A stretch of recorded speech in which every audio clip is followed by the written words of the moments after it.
In the quiet, misty morning, when the moon has gone to bed, when the sparrows stop to sing,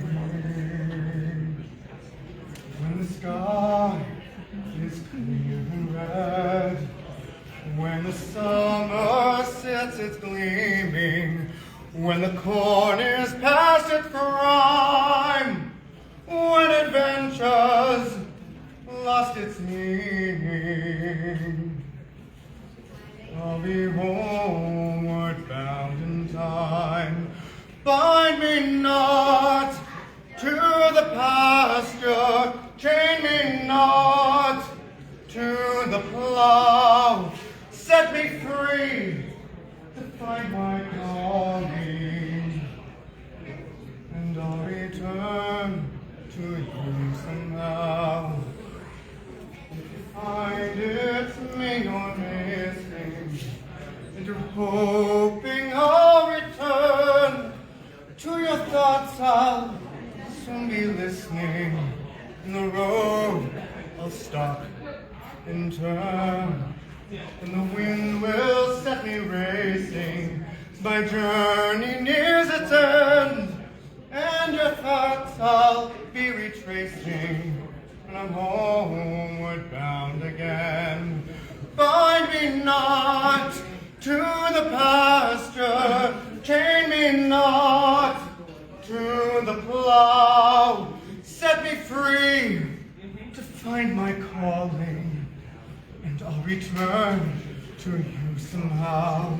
Bind me not to the pasture, chain me not to the plow, set me free to find my calling, and I'll return to you somehow. In the quiet, misty morning, the room has gone to bed, when the sparrows stopped its singing, and the sky is clear and red, the sun has set its gleaming, the corn is past its prime, and adventure's lost its meaning. I'm home, we're bound in time.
See, people want to do Kentucky Walk for bed.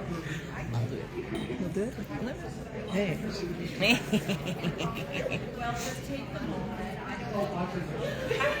Hi, Althea. Asked me the words for this, and this one promised me that they'd sing the backup. I'll do my best. I have a tale. I have a tale. A tale to share. A tale to share. Of Beotuck. Of Beotuck. And the Quad War Bear. And the Quad War Bear. I have a tale to share.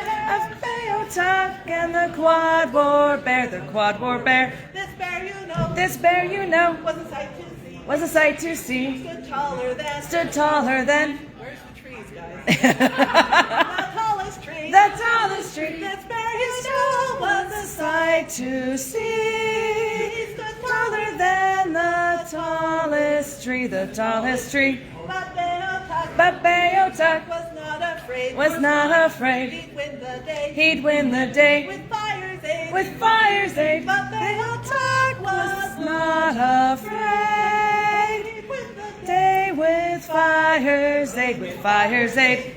The Viking Biffies. The Viking Biffies Had done their time. had done their time To make a fire. to make a fire. They'd be sublime. They'd be sublime. The Viking Biffies had done their time to make a fire. They'd be sublime. They'd be sublime. the fire rode high. The fire rode high Into the night. into the night. To all who saw. To all who saw, They were afraid. they were afraid. The fire rode Right into the night. To all who saw. Saw they were afraid. They were afraid.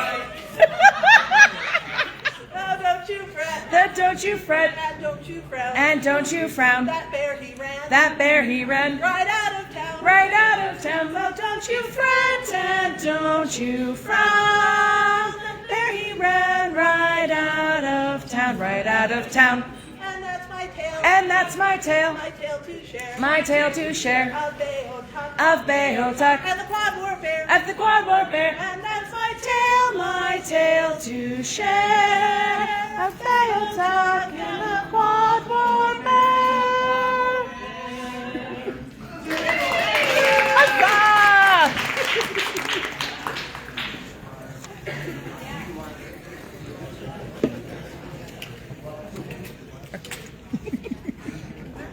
Leave dead hair. Directly in my line. Hiding in plain sight. It's the best place.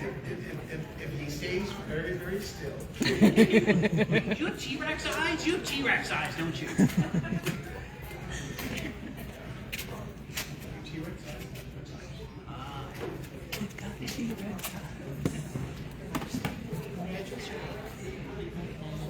Thank you all for joining us for the 6th Avacal Bardic Championship. Woo! If I could please have Skeld and Sabin join me to decide who shall be first. Rock, paper, scissors. I have coins to flip. Have potatoes. I'm ahead. Not your potatoes. All right, so you can stand there. You can stand right there. Okay, ready? Oh, it's just like who's gonna Heads or taters? I feel like we'll go first. I feel like there was a height Oh, I'm gonna knock advantage. it over if I knew it was going first. Can I now give this to the final recipient? All right. Your Majesty, in my second performance, this potato will become very important, so I would like you to have this potato. It's a very important potato. I am always good to share carbohydrates. All right, so is this me on first? You are first. Please announce yourself and what you do first, and give the judges a chance to find the judges for that. Okay. All right, well, those of you who may or may not know, I am Skull the Peacemaker, sometimes known as Strife Maker. Really depends on the day. The first piece I'm going to perform is from Book 3 of the Iliad. Some of you may have heard of it, otherwise known as Troy's Story. And we will be picking up the action in Book 3, which is the fight between Paris and Menelaus. To give you a little background what's happening here, very quickly, the Greeks went to Troy to get Queen Helen back from Paris, who stole her from Menelaus. And Achilles is there, the greatest warrior in all the realm. And he took part of his spoils, a slave woman from the Temple of Apollo that was taken by Agamemnon, because Agamemnon is a dick.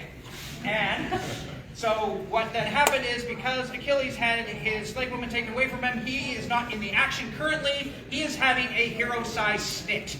Nobody can sit in his blanket fort and sulk quite like Achilles. So, we are going to be reading a piece of this. To set the stage here, you are in a Norman hall circa 1090. Great King William of Normandy has recently freed the Saxon Kingdom of England from its tyrannical overlords and has brought Norman rule at last. and the people are happy and joyous to have welcomed him and his Normans into their midst.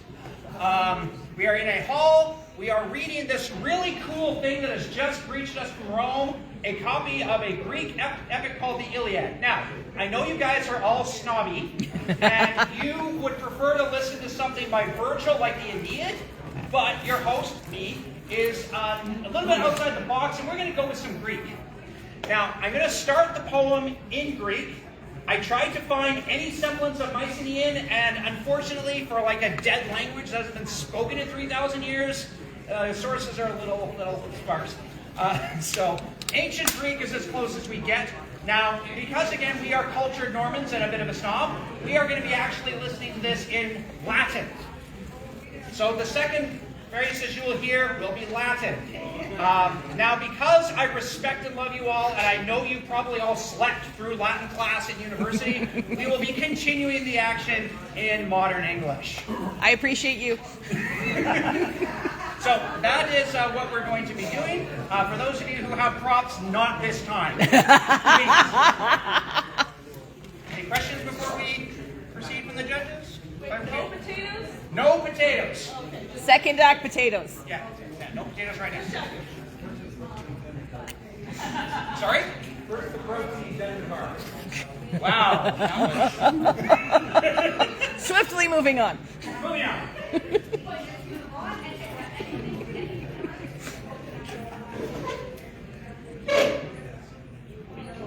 O tomiros actoras kai estudias tora explorantai. Tis listis manchis kai es udafos pu pericitai. Que primus hastum actum in area iacta. Populus manibus helvetas precatur. And mighty bright-helmed Hector, keeping his eyes averted, shook the lots. The lot of Paris jumped out at once. The fighters sat in rows, and each man set his finely fashioned weapon at his side. The horses kicked their hooves beside the men, but god-like Paris Alexander, husband of Helen, with the lovely braided hair, first strapped his armor to his lower legs. Beautiful greaves equipped with silver anklets. Around his chest, he fixed a corselet borrowed, though it fit nicely, from his brother Lycaon.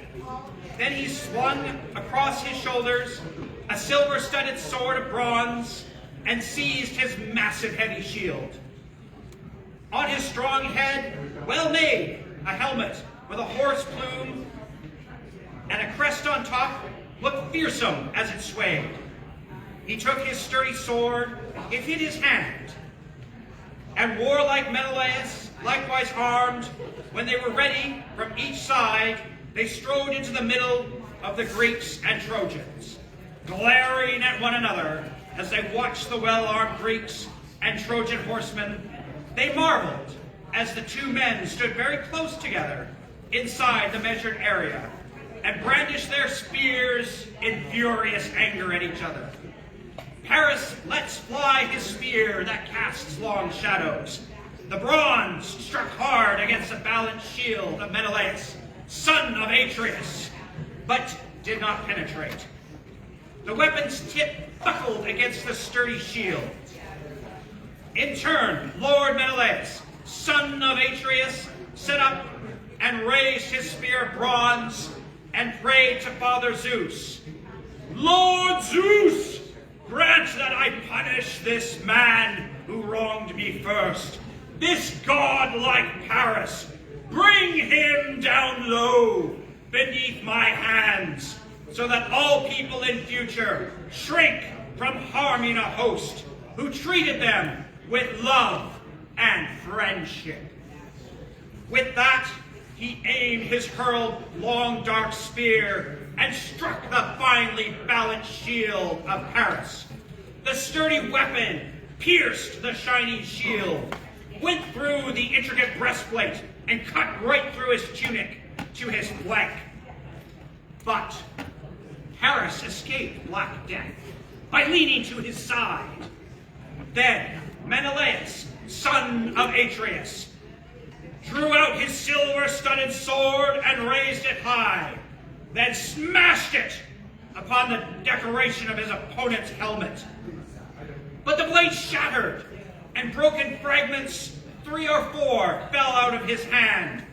And Menelaus groaned and looked up towards the spreading sky and shouted, "Father Zeus, no other god could be so cruel as you are. I thought that I would punish Paris for his crimes. Now my sword is broken in my hands. I threw my spear away from me in vain. I did not hit him." Then he leapt upon Paris and grabbed him by his shaggy horsehair helmet, twisted him round, and started dragging him towards the well-armed Greeks.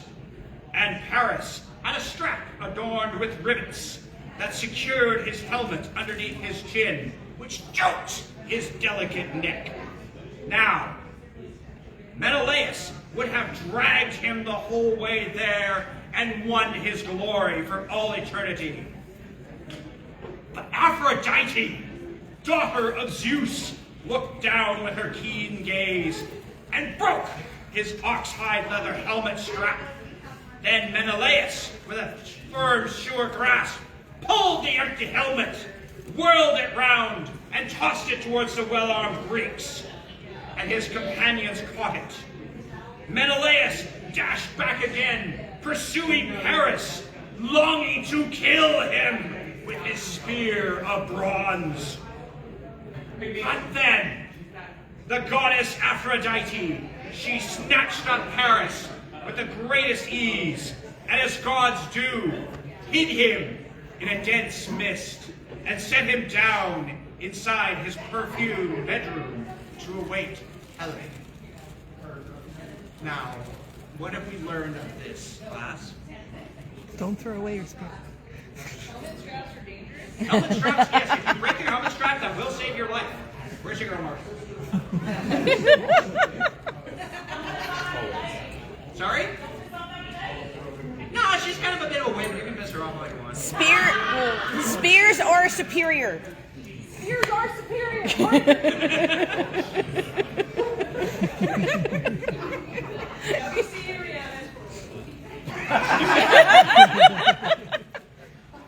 I'm assuming the judges will now want to interrogate me. Huzzah! Do you guys want to do that now or after? We'll do that. After? After. Thank you, Skulls. Okay.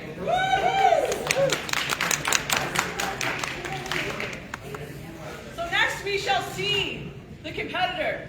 Sabin, your first performance. Is this now or the second one? Now? Okay. Your first performance, please. Please introduce yourself and then let the judges know what piece you are performing so they may find your sheet.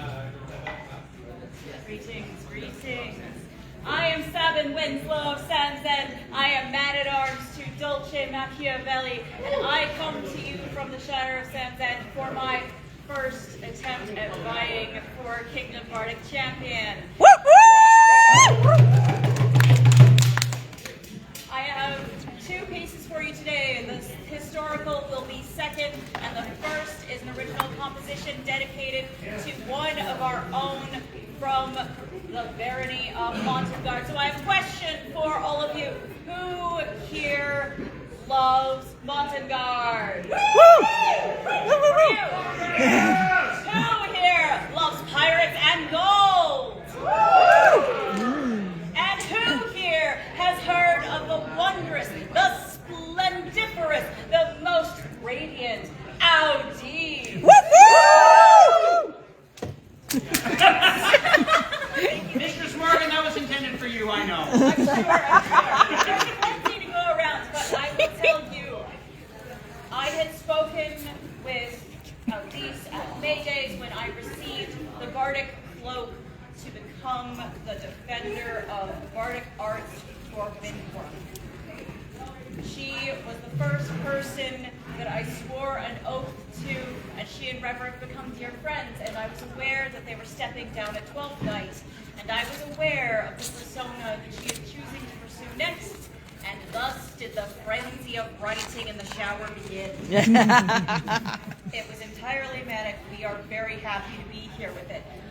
So, I am presenting to you a song that was written time of transition, about the freedom and fun that comes from setting down too many years of responsibility, and the absolute and utter joy that this woman inspires in me. Folks, this is Jaunty.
Brilliant. Thank you, Sabine. We are having just a little intermission where I need to take as much time as possible because Scout needs to put new clothes on. So you guys are stuck with me. So this song that I'm going to do is the one that I learned for King Aiden this reign. The guidance I was given was something heroic, and I was like, that narrows it down. Totally does. But it also meant something cheerful, which is weird for me, because I'm known as the bard that sings some really sad songs. I don't know why. It's a family trait. It's just me, and I just got so excited. I'm emotional. That song was beautiful. Goodness me. We think of how this one starts. When I was young, I saw the knights go riding, their armor so bright and their glory brighter still. My hands were small, but my dreams lay large around me, and once the goal had found me, I set out to gain my skill. By the weight of the chain of gold I wear upon me, by the white of the cloth about my body bound, by the spurs on my heels, I do swear upon my honor to uphold the knightly virtues till I lay beneath the ground. When I had pledged, I served as I was able. I found worthy knights and asked to learn their ways. My form grew strong, sturdy plates I wore upon it, when I could finally don it and the heavy sword could raise. By the weight of the chain of gold I wear upon me, by the white of the cloth about my body bound, by the spurs on my heels, I do swear upon my honor to uphold the knightly virtues till I lay beneath the ground. When I I followed into battle, warriors of legend with my war-kin at my side. My mind grew calm, all my lessons moving through me. My foes could not undo me with these masters as my guide. By the weight of the chain of gold I wear upon me, by the white of the cloth about my body bound, by the spurs on my heels, I do swear upon my honor to uphold the knightly virtue. Still I lay beneath the ground. When I was raised, I stood before my sovereigns and my new kinsmen, and unto them did pledge my troth. My heart is bold, to my best I shall endeavor to defend the dream forever, which first took me towards my own. By the weight of the chain of gold I wear upon me, by the white of the cloth about my body bound, by the spurs on my heels, I do swear upon my honor to uphold the knightly virtue. Still I lay beneath the ground. When I was young, I saw the knights go riding, their armor so bright and their glory brighter still. My hands were small, but my dreams they did bind me. Now that the gold did find me, I will ever heed its well. Huzzah! And that song is a little bit of an apology too, because I, as a bard, have been working on a song for King Aidan and Queen Isabella for about a decade. And so far, I have one verse and no chorus. Woo! So that, so far, looks like this. Well, she was a lass but 10 and 6. Of the handsome young men she could take her pick. But one stood out, eyes and hair of blue, and only he'd be her true love true. And I'm so sorry, Isabella. Huzzah! Woo! Sometimes, yes. When it really means a lot, yes, but I've like pulled the song out like. You're welcome.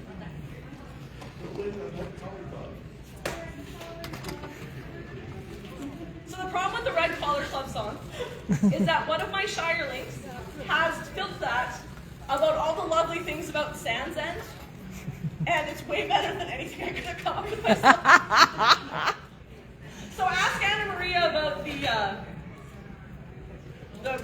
I can't even remember what she's called it now, but it's something red.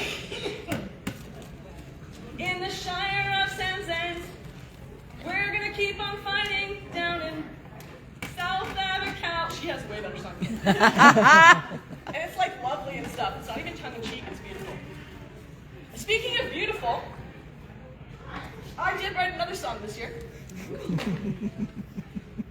And I love embarrassing my sister. One in particular, I'm really nice to my other siblings. Like, so nice. It's ridiculous how mean I am to poor Maeve. That's how you show me you love me, I hope. But the problem with Maeve's song is it's in soprano, and I've been laughing a lot today. I mean, aw.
Slightly regret recording the championship now. So I welcome back, and I'm going to say his name wrong again, Sabine Sabine Winslow, Dolce-san of Sansan. Whoop whoop!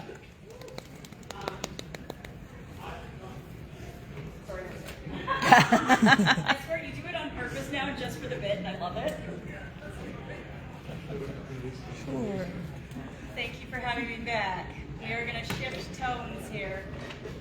For my historic piece, I was inspired by Sir Ian McKellen.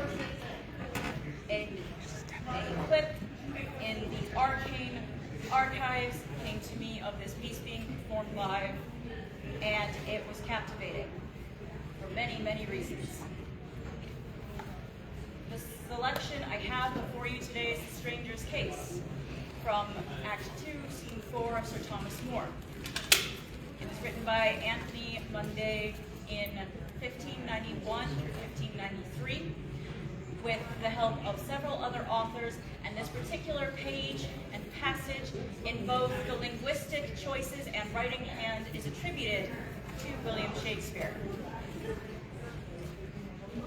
The titular character, Thomas More, is a sharif at the time in London, and there have been riots going on between the London apprentices and the strangers, the foreign workers who have come to do business in London. This particular event takes place in the midst of this riot.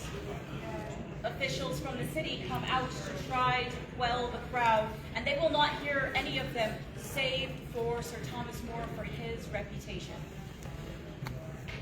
Successfully quelling the riot, More goes on to become very successful in the court of Henry VIII.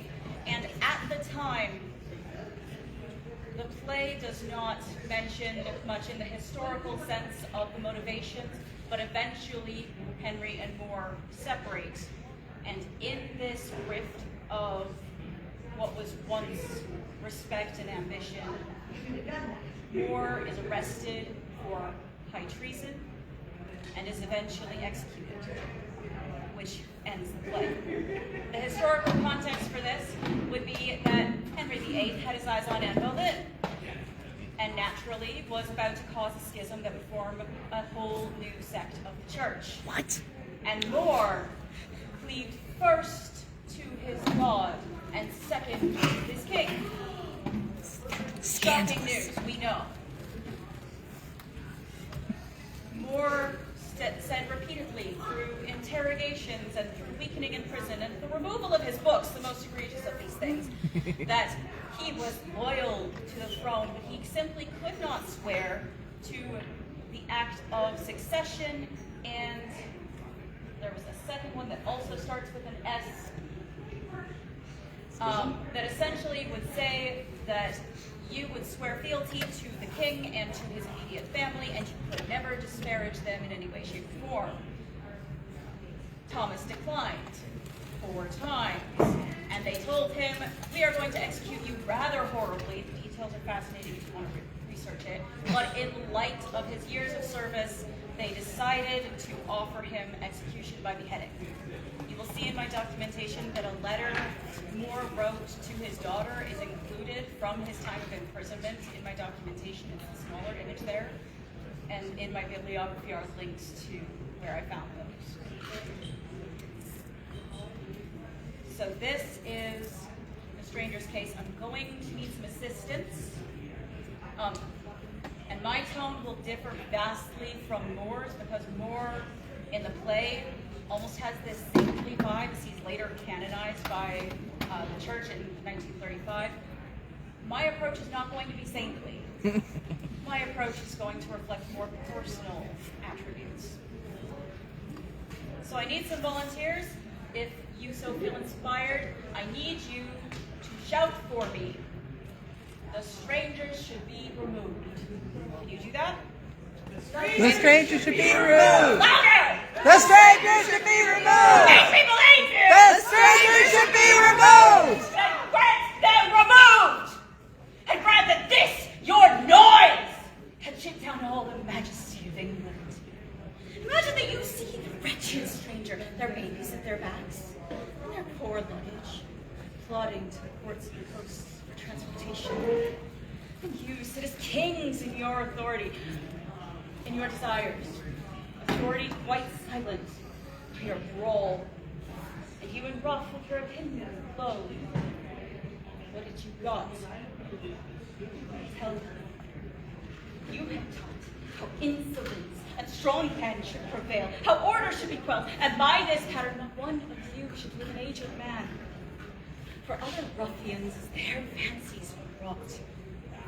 The self-same hand, self-reason, self-right would shark on you. And then like ravenous fishes would feed on one another. Say now the king, as he is clement, as he offend no more, should so much come too short of your great trespass, as but to banish you, whither would you go? What country, by the nature of your error, should give you me? Go you to France or Flanders, to any German province, to Spain or Portugal, nay, anywhere that not adheres to England.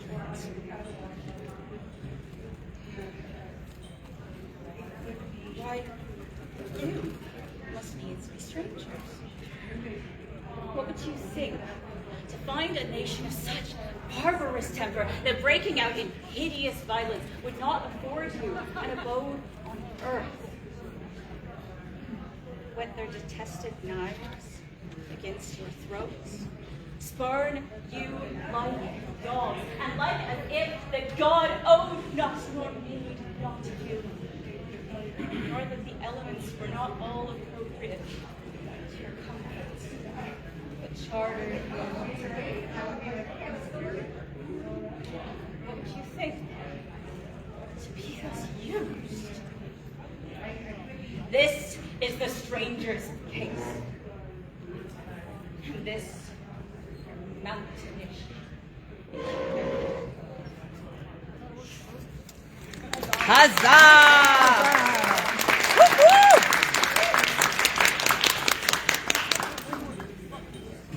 Thank you, Sabine. And for the last but not necessarily least, Oh, the least, definitely the least. performance of the afternoon, we will have Skull present his second piece. Woo! Okay, so first part of the preamble, Saban and I did not coordinate.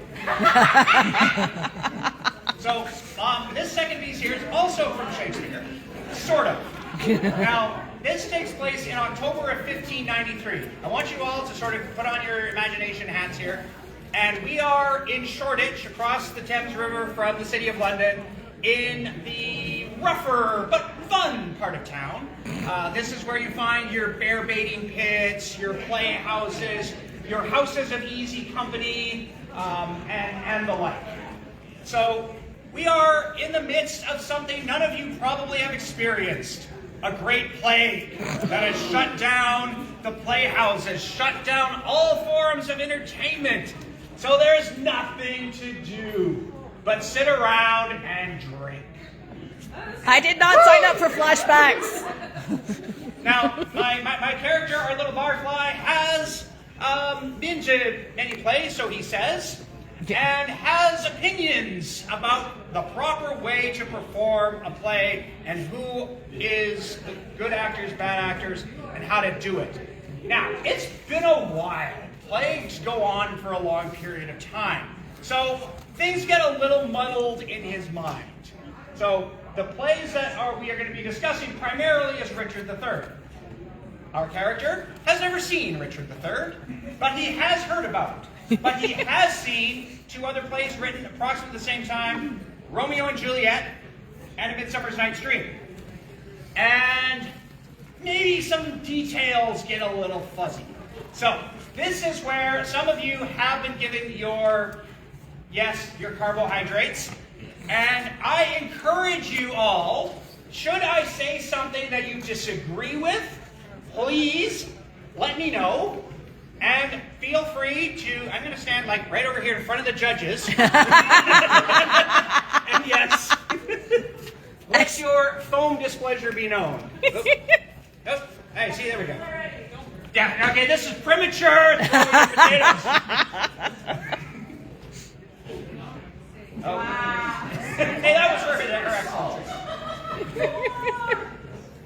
That's where we are, and that's what we're doing.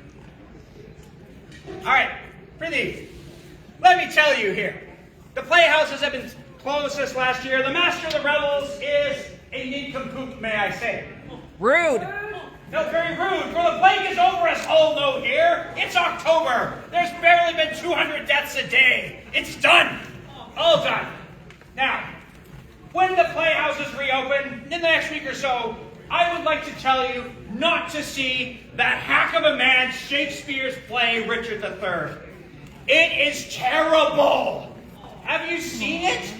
Like, it starts with the man standing before you saying that he is going to kill his nieces, his nephews, his cousins. Everybody's going to die, and he's going to walks everybody through. It's like, well, that sucks.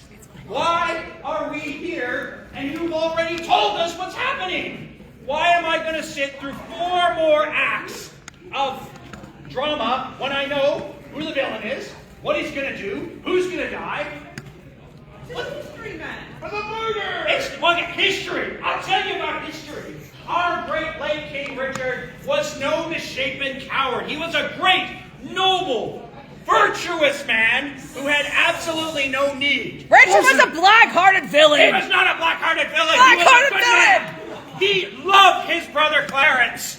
He respected George. He was a great lover to Anne Neville.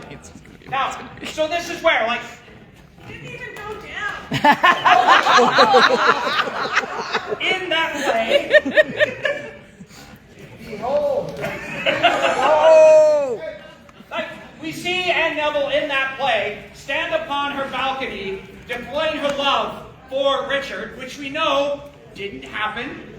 We know, in fact, that she was kidnapped. Her speech was heartwarming. Ow! Hey! Look, The Duke was kidnapped. the Duke was not kidnapped. He passed away naturally. Like, not a plague, though, because nobody dies of plague. We don't Define know. A natural. rinse of vinegar, that's all you need. Maybe some leeches. But these plays are just when you have someone, an actor, coming and talking to you directly from the stage like you are a person, that's no good. The actors should not be acknowledging the audience. You should be in... What? Everybody loves that. Nobody loves that. You don't love Nobody that. loves you. You're hating my Shakespeare.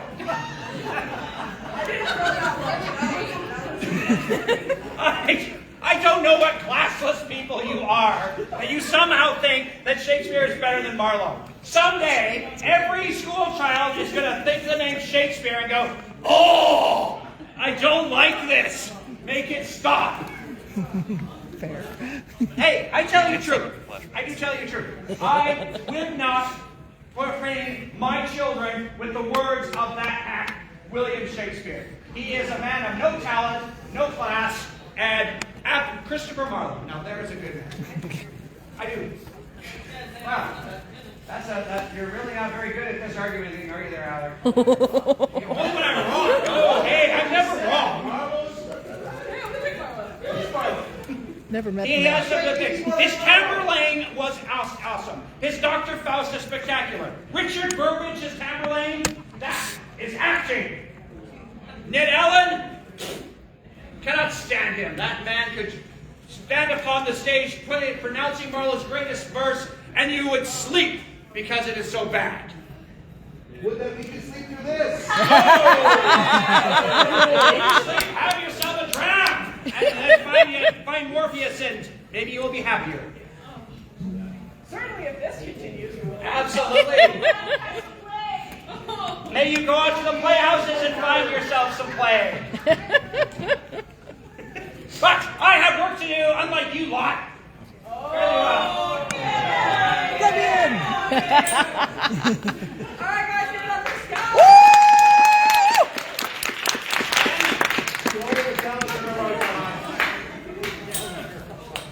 I deserve that. Thank you all. Please give the judges time to finish up their reading or writings and such. The winners will be announced at court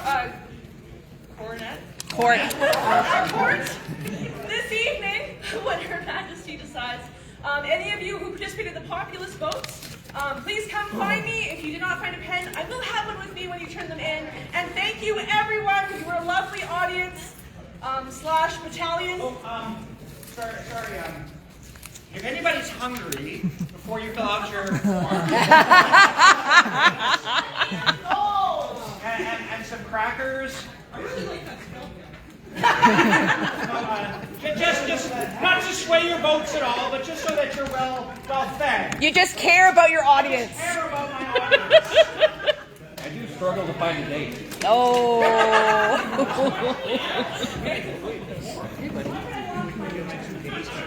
It's too far, you woke up. Also, if you're having to find potatoes when you come to bring your populist vote, I will collect them for stone as well. It's very thoughtful of you. As you were, please come find me with your votes, please. Woo!